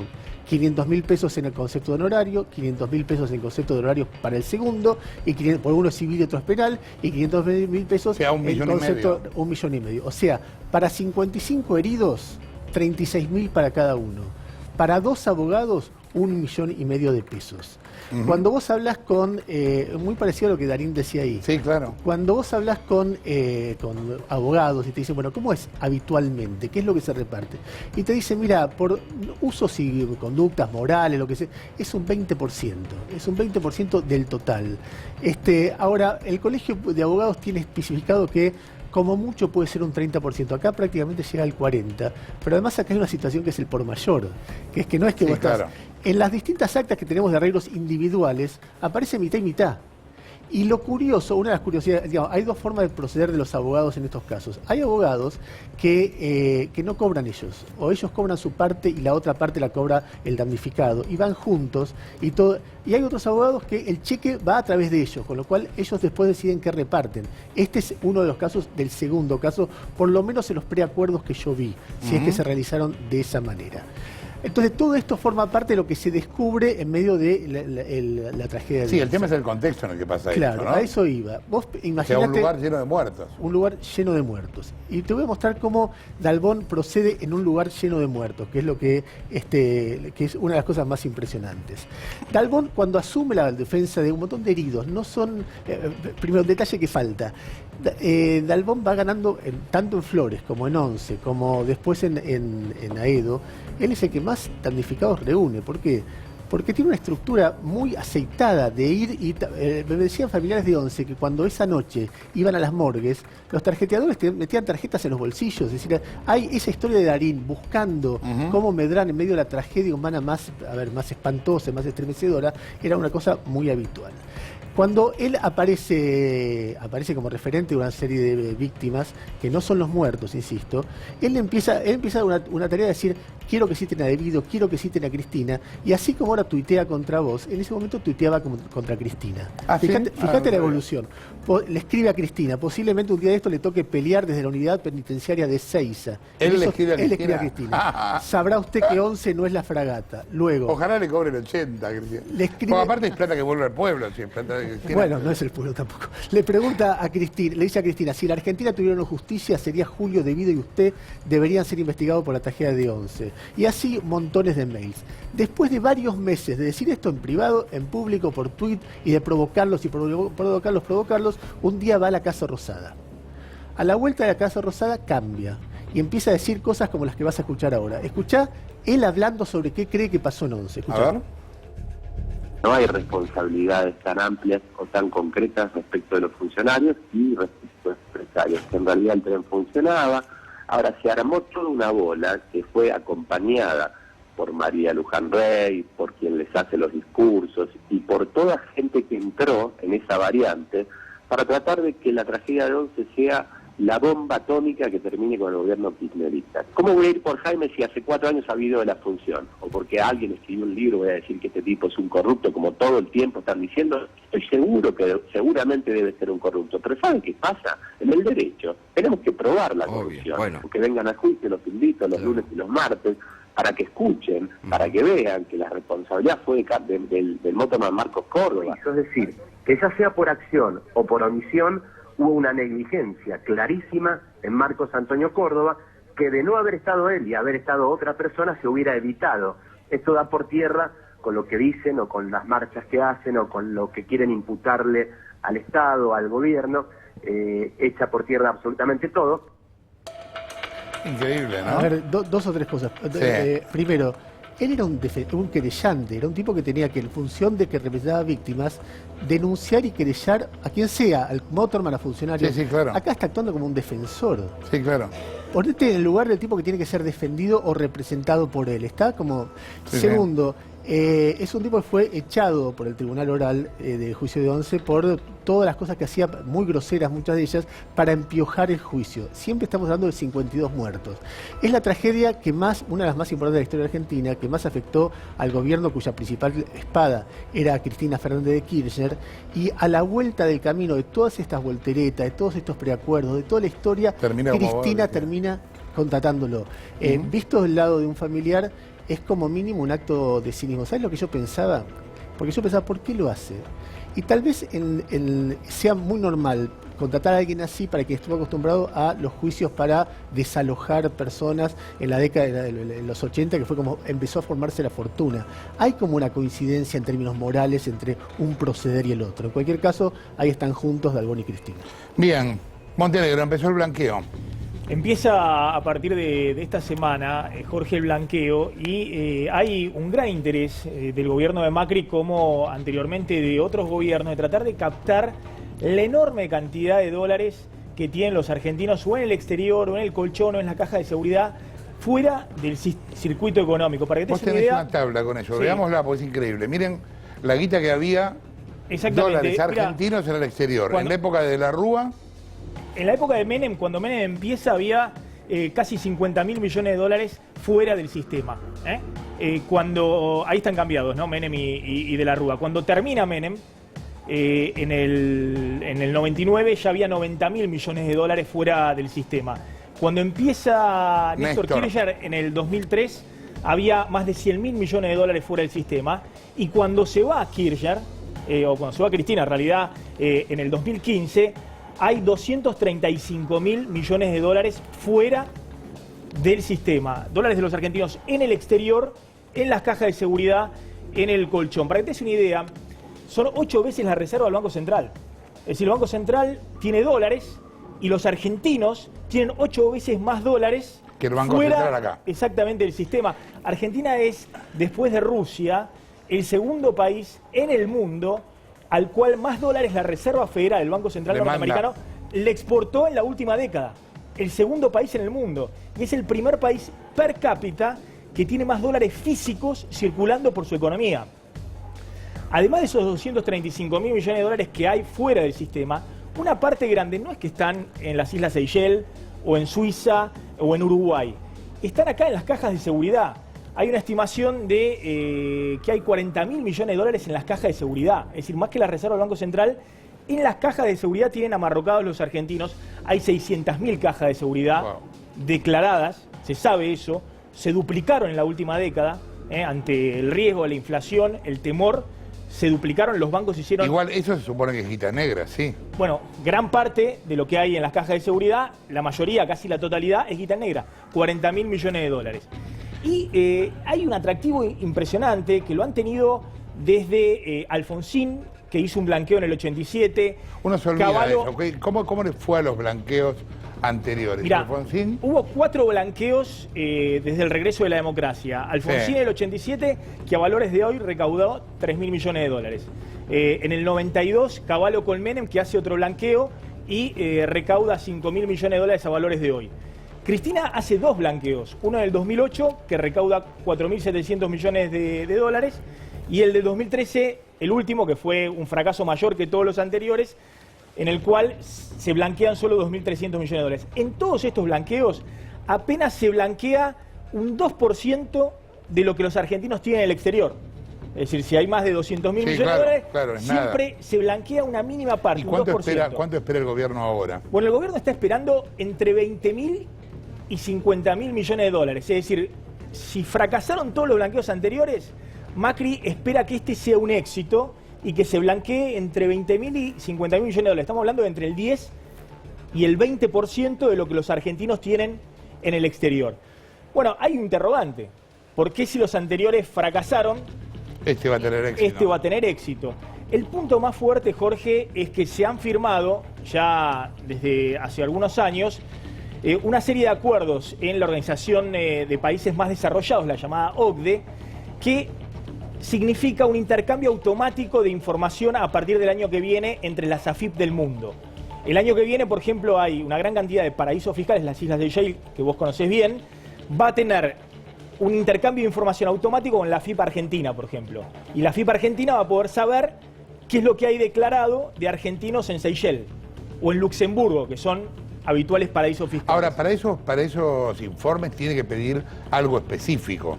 No, va a ser en principio automático, es decir, no va a ser necesario que intervenga un juez, no va a ser necesario que haya una investigación judicial atrás.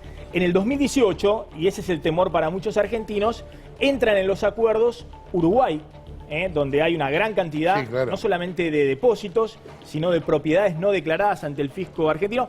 Entra Suiza, entra Brasil, Bahamas, Panamá, Chile, todos países que van a tener sus AFIP que intercambiar automáticamente información con la Argentina. Ese es el punto más fuerte de por qué este blanqueo puede tener éxito a diferencia de los blanqueos en el pasado. No entra Estados Unidos. Hasta ahora Estados Unidos, que no quiere intercambiar información con nadie, no entra. Y hay mucha guita de argentinos no declarada en Estados Unidos, en Miami, guita negra a través de depósitos. En Delaware también. Exactamente. Que es un estado... Y ese es el gran interrogante que hay. Si en algún momento entra o no Estados Unidos en este acuerdo. Macri está blandiendo la idea de que va a haber un acuerdo bilateral con Estados Unidos, como una forma de también meterle miedo a los tenedores de dólares argentinos fuera del sistema. Pero bueno, es la gran apuesta del gobierno, de que entre lo que no entró en el pasado. Déjame decir simplemente 2 cosas, porque hay muchos interrogantes respecto a qué hacen los dólares que están en las cajas de seguridad, cómo se hace para blanquear eso. Y para blanquear eso, hay que ponerlo por lo menos 6 meses depositado en un banco, en una cuenta especial. Hay que pagar, si son más de 800.000 pesos, dólares en pesos, más de 800.000 pesos hay que pagar un 10%, si son menos de 300.000 pesos no va a tener costo, no hay que pagar nada. Pero ahí está el interrogante, si gran parte de los dólares que están fuera del sistema, bueno, el argentino va a tener la confianza en el gobierno de Macri, además de que no va a tener esta presión de la AFIP en todos lados, para poner esos dólares inmovilizados durante 6 meses, salvo que los usen para comprar un inmueble o para comprar un auto o para comprar un bien registrable. Pero bueno, el punto principal acá es que el gobierno va a meter mucha presión, diciendo el que no entra el día después va a ser perseguido hasta debajo del colchón. Es decir, si vos no entraste, que es un poco lo que han dicho siempre todos, lo que sucede es que en este caso hay muchos más instrumentos que en el pasado por parte de la AFIP. Y por lo menos... Y el contexto mundial ayuda también. El contexto mundial ayuda. Por ejemplo, todos los que están en Punta del Este, es decir, los que tienen propiedades no declaradas, y es muy probable que la AFIP Argentina, a más tardar en 2 años, tenga absolutamente identificado cuáles son los inmuebles que están ahí de argentinos y no están declarados. Para que te des una idea, el 20% de las cajas de seguridad de Montevideo son de argentinos y una parte importante de los depósitos. Bueno, el gobierno está poniendo toda la presión porque es la gran apuesta. Imagínate si llegan a blanquear 20.000 o 40.000 o 50.000 millones de dólares, eso significaría para el gobierno la posibilidad de financiarse con esos dineros a través de la emisión de títulos públicos, y significaría también para Macri una especie de espaldarazo desde el punto de vista económico-político. Esta semana se conocieron otros detalles de los negocios con Venezuela, que son muchos y que en verdad están empezando a conocerse. Se van a conocer muchos más. Y nos acordamos de un personaje que habló en su momento. Ahora está lleno de machos de Twitter que hablan, digamos, pero cuando estaban los K en el gobierno era más difícil que hablaran, y mucho más cuando eran funcionarios. Uno de ellos fue Saduz.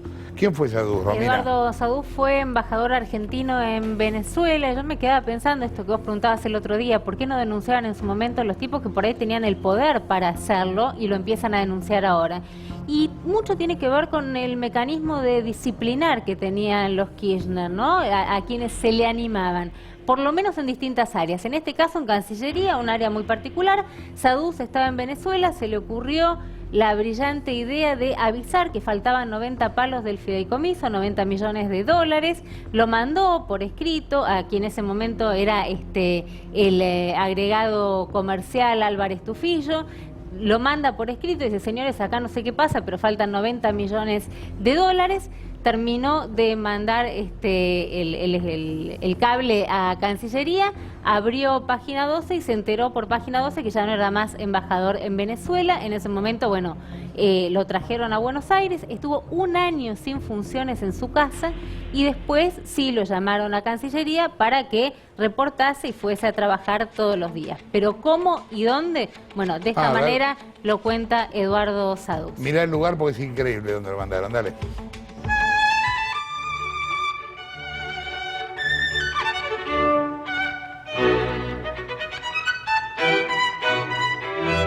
Embajador Saduz, 2005, denuncia embajada paralela en Venezuela, estaba al frente de esa embajada y a los 3 meses de esa denuncia leyó el diario y ¿qué se encontró? Leí Página 12 por internet y vi Garré a Venezuela. Ahí me enteré que me habían sacado de Venezuela y que iba Nilda Garré como embajadora. Bueno, lo llamé a Bielsa, que nunca me devolvió el llamado, lo llamé a Tayana, que era el vicecanciller, me devolvió el llamado. Cuando le dije que estaba sorprendido por la forma, me dice, mira, no te preocupes porque el canciller se enteró igual que vos por el diario. Fue una decisión del presidente. En ese momento vuelve de Venezuela, ¿qué destino le asignaron? Destino fue mi casa durante 1 año.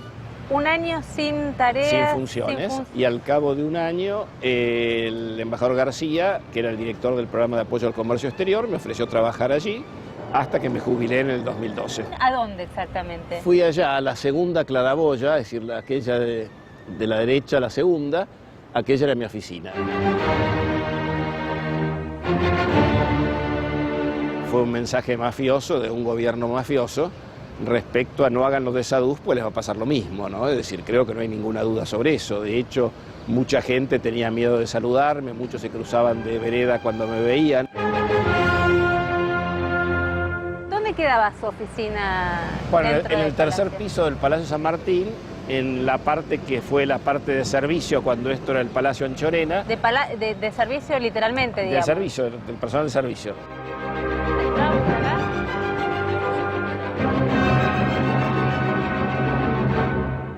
La primera vez que la viste, ¿te acordás qué te pasó cuando viste dónde te habían ubicado? Daba como un hecho que iba a estar exiliado, así que... Era un exilio en Cancillería, ¿esto? Era un exilio en Cancillería, sí. Vení, pasá por acá. Por acá.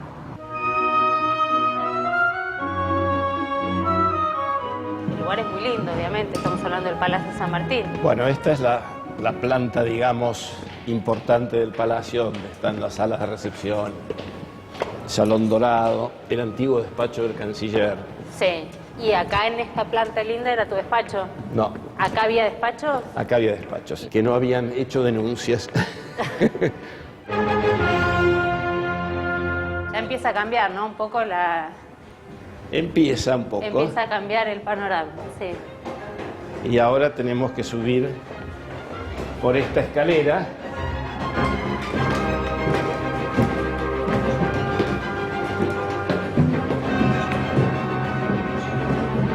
Casi era algo confinado. Ahí está. Primera vez en 6 años Que volvés. que vuelvo. Acá está.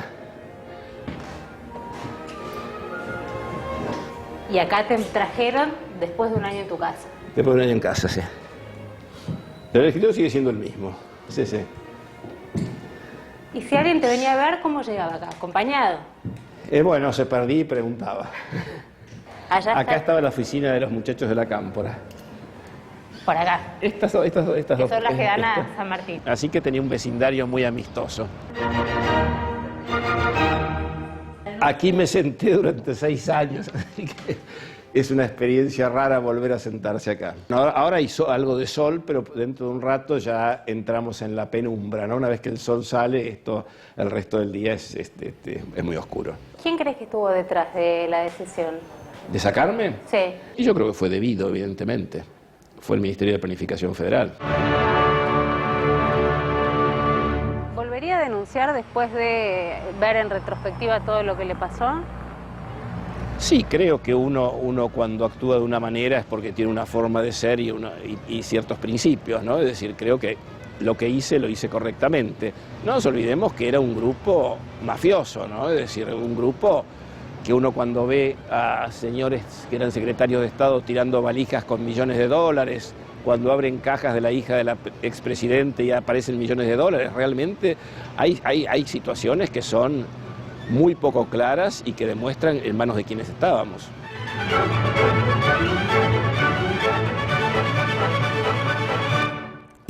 Había una embajada paralela con Venezuela. Esa embajada iba más allá de la Cancillería y se ocupaba básicamente de los negocios. Exactamente, era Julio De Vido quien manejaba esta embajada paralela. Esto lo denunció el embajador Eduardo Saduz y además denunció el famoso Movicom del que se habla ahora, que el 15 decía que había que pagar el 15% a los empresarios que querían exportar maquinarias agrícolas. Bueno, obviamente el juez ¿qué hizo? El juez Canicoba Corral citó a los empresarios y le dijo: señores, efectivamente ustedes pagaban una coima del 20%. ¿Y qué dijeron los empresarios? No, de ninguna manera. No, por favor, Dios no lo permita. Obvio. Y entonces Saduz terminó procesado y ahora va a juicio oral por falso testimonio por haber denunciado la embajada paralela. No solamente terminó en ese lugar, que lo vimos, que de alguna manera, digamos, era muy gráfico, tenían prohibido los funcionarios de carrera acercarse, se encontraban, ¿no?, entre el baño y la cocina y finalmente llegaban al lugar donde estaba Saduz, tenían prohibido acercarse y hablar con él de una manera también, ¿no?, de disciplinar, pero además va a juicio oral y público ahora y está procesado justamente por falso testimonio porque los empresarios dijeron lo que era una obviedad, nadie va a admitir haber pagado la coima. Bueno, este fue el ejemplo de quien se animó a denunciar la embajada paralela y a los Kirchner en el año 2005. Hablando de coimas, hay una coima del LAN que estuvieron investigando, ¿no? Sí, es un hecho de corrupción que afecta a una de las empresas más importantes del país, la segunda empresa aerocomercial del país, LAN. Dame un segundo y lo vemos después del corte. Bancanos un cachito, dale.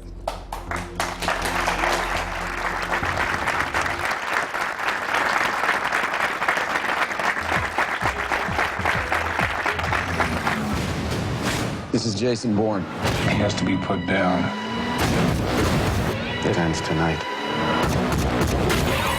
Matt Damon es Jason Bourne.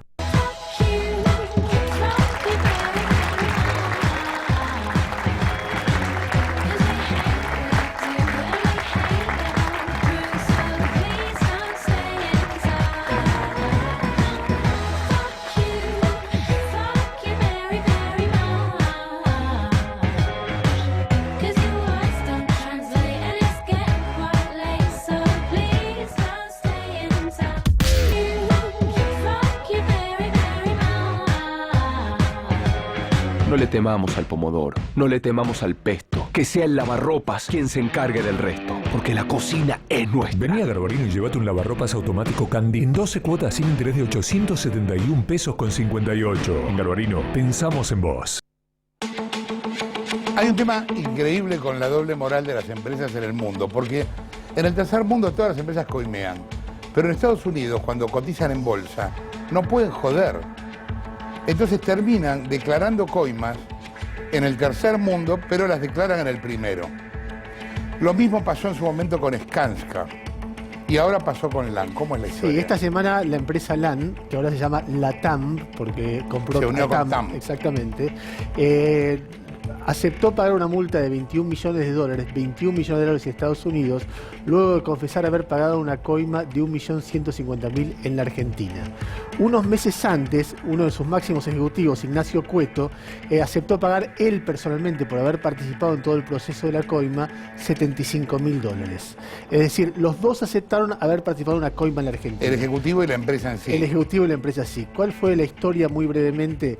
Diego Cabot de La Nación, investigando los mails de Jaime, encontró en esos mails un pago de una plata a una consultora de Jaime por parte de LAN.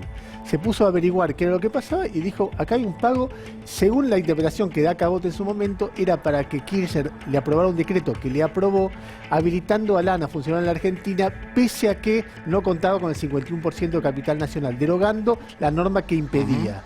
Y a partir... ¿LAN en ese momento era de Piñera todavía? LAN era de Piñera, o sea que es un tema que fue presidente de Chile. Si uno tirara de ese piolín, llega por un lado a Kirchner, expresidente de Argentina, y por otro lado a Piñera, expresidente de Chile.